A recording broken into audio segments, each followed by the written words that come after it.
Good morning. You're watching Yoga Practice with Sangeeta. Today I'm going to show you how to use a neti pot, which is one of the Hatha Yoga Kriyas. And after I use the neti pot, I'll demonstrate how to do the Kapāla Bhāti Prānāyāma, which is the method of dispelling the salt water out of your nostrils once you've done the neti technique. So let's go ahead and get started, and I'll show you what you need. The items you'll need are a water kettle if you don't have distilled water, some sea salt, preferably French Celtic kind, some measuring spoons, a coffee or tea mug, and of course a neti pot. Once your water's boiling and ready to mix, you're going to get half a teaspoon of sea salt,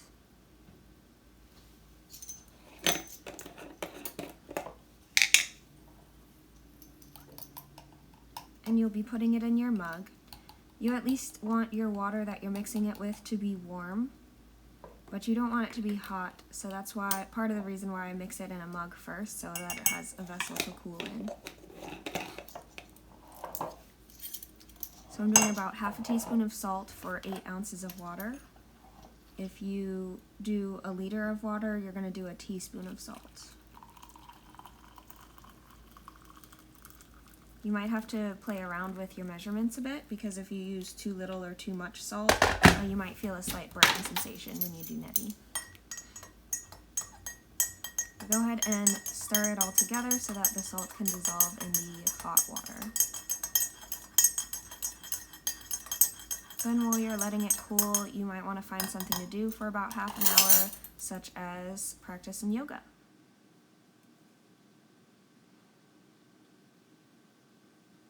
I was just doing some yoga warm-up exercises. You can find those on my yoga warm-up video, and I incorporated a couple of my favorite yoga asanas right afterwards. Great way to prepare your body and mind for the neti practice. Okay, so to test the temperature of the water, because you don't want to pour extremely hot water up your nose, of course, stir it again just to make sure the salt gets dissolved, and then I'm taking this half teaspoon of water over to the sink and pouring it on the inside of my wrist. That's a nice sensitive patch of skin that will be a great indicator of whether it's too hot or not. If it's too hot for your wrist, it is too hot for your nose. So it was too hot, and some of you might say this is not sanitary anymore, but I'll drop an ice cube in if it's still too hot after I've waited a while and just want to go ahead and get the mixture ready.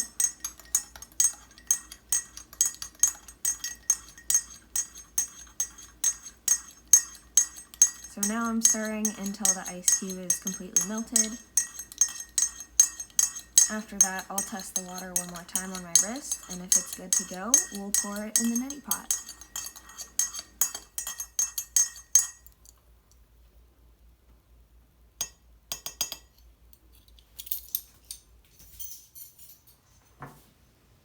As I said, I'm coming over to the sink now to test the temperature of the water on my wrist once again.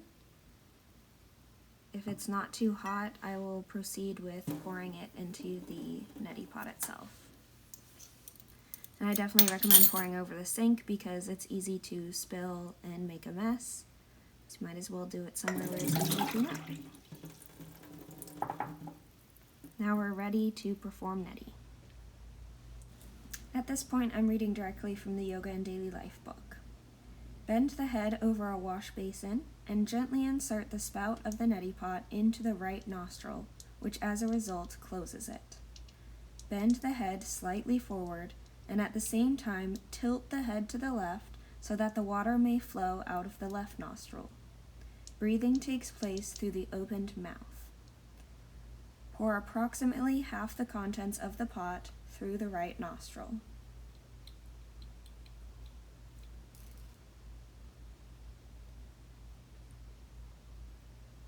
You have to guess when you get to about the halfway point when you'd like to switch. Now gently insert the spout of the neti pot into the left nostril and tilt the head to the right so that the water may flow out through the right nostril.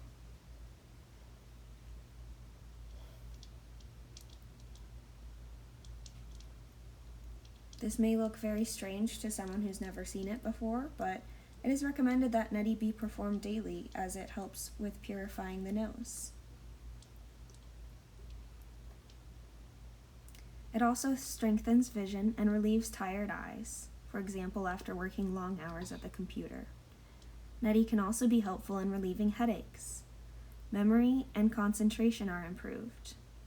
It is also beneficial for problems associated with the nasal and sinus cavities.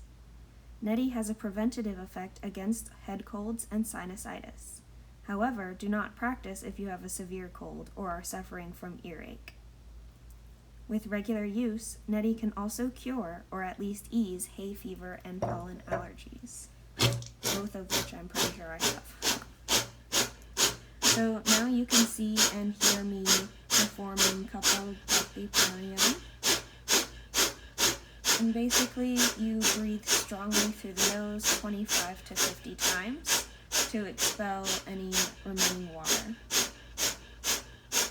Initially, this exercise is practiced through both nostrils, and afterwards through each individual nostril, which you can see me doing now, while the head is bent either to the right or left side. Again, this practice might look very strange to someone who's never seen or heard it before, but the benefits include a refreshing effect and new energy. Blood supply is stimulated to the whole forehead region and nasal passages. It is very helpful for sinusitis. The nose is cleansed and the respiratory system is strengthened. The effect is calming and therefore counteracts stress. Practiced prior to meditation, this technique brings inner peace. If you feel dizzy afterwards, it will go away. And this is just me demonstrating how strongly you're breathing from the abdomen. So that is how you use the neti pot and do the neti technique along with the Kapāla Bhāti Prānāyāma. Afterwards, I did a little bit of meditation, and it can be really uplifting immediately after neti, but if you don't have time, then you can just be done. If you have any questions about how to do it, or how it works, or how to get the right sea salt and that sort of thing, just let me know in the comments below, and I'll do my best to respond to you. Namaste.